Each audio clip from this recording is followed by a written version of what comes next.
दोस्तों, देवी देवता तथा सिद्ध पुरुष कभी मोह के अधीन नहीं होते हैं। इसी कारण देवी गंगा जिस कार्य से राजा शांतनु के जीवन में उनकी पत्नी बनकर आई थीं, अपने उस कार्य को पूर्ण करके वह वापस अपने लोक चली गई थी। परंतु राजा शांतनु एक मनुष्य थे, इस कारण वह देवी गंगा के चले जाने से बड़े उदास हो गए थे। राजा शांतनु देवी गंगा को और उनके साथ व्यतीत किए गए अपने समय को भुला नहीं पा रहे थे। इस कारण वह मोह के अधीन होकर अक्सर गंगा नदी के तट पर चले जाया करते थे और उसकी बहती हुई जल की धारा को एकटक देखते रहते थे। इस प्रकार कई वर्ष बीत गए थे, परंतु राजा शांतनु किसी भी जतन से देवी गंगा को भुला नहीं पाए थे और इसी कारण ही उन्होंने अपना दूसरा विवाह भी नहीं किया था। राजा शांतनु की इस अवस्था को देखकर राज्य की प्रजा तथा सभी मंत्री यही सोचने लगे थे कि राजा शांतनु के बाद इस कुरुवंश का दीपक सदा के लिए बुझ जाएगा। सदा की भांति राजा शांतनु एक दिन फिर गंगा नदी के तट पर विचरण करने आए तो वह यह देखकर बड़े ही चकित रह गए कि गंगा नदी में पानी ही नहीं है। सूखी हुई गंगा नदी को देख राजा शांतनु मन ही मन बड़े चिंतित हो गए और फिर इसका कारण पता करने के लिए वह नदी के किनारे किनारे उसके बहाव के विपरीत दिशा में आगे बढ़ने लगे।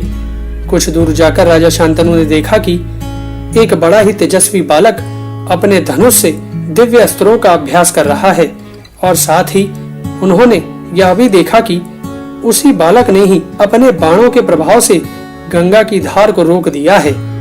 एक बालक का ऐसा पराक्रम देख राजा शांतनु बड़े ही आश्चर्य में पड़ गए थे, परंतु साथ ही उन्हें उस बालक पर इस बात के लिए क्रोध भी आ गया था कि उसने उनकी पत्नी गंगा को अपने बाणों से आहत कर उनके जल के बहाव को रोक दिया था। इसलिए वह क्रोध में उस बालक की तरफ चल पड़े थे, परंतु राजा शांतनु के उस बालक तक पहुंचने से पहले ही वह बालक अंतर्धान हो गया था और गंगा की जल की धारा पुनः अपने वेग से बहना आरंभ हो गई थी। यह सब देखकर राजा शांतनु के मन में यह संदेह उत्पन्न हो गया था कि कहीं वह बालक वही तो नहीं था जो उनके और देवी गंगा के संयोग से उत्पन्न हुआ था।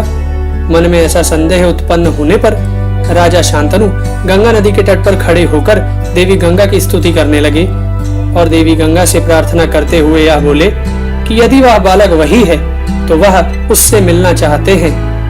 देवी गंगा राजा शांतनु की उस स्तुति से प्रसन्न होकर अपने मनुष्य रूप में उस बालक को अपने साथ लेकर राजा शांतनु के पास आ गई थी और राजा शांतनु के मन में उत्पन्न संदेह को समाप्त करती हुई बोली कि यह आपका वही 8वां पुत्र देवव्रत है जो मेरे गर्भ से जन्मा था।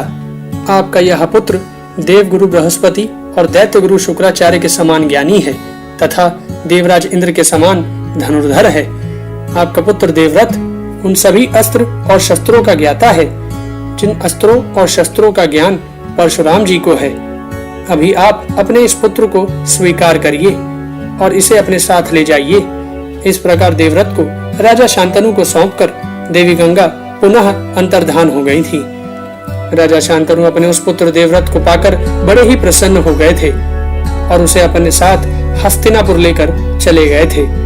इस प्रकार देवव्रत के आ जाने से हस्तिनापुर राज्य की प्रजा और मंत्री सभी बड़े प्रसन्न हो गए थे और साथ ही देवव्रत का साथ पाकर राजा शांतनु ने शीघ्र ही देवी गंगा के वियोग का मोह भी त्याग दिया था और प्रसन्नता पूर्वक राज्य का कार्यभार संभालने लगे थे।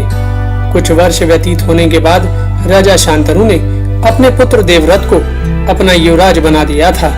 देवव्रत अपने सदाचार और पराक्रम के चलते पहले से ही प्रजा के बीच में लोकप्रिय था, इसलिए युवराज बनने के बाद देवव्रत ने अपने गुणों से अपनी सारी प्रजा का दिल जीत लिया था।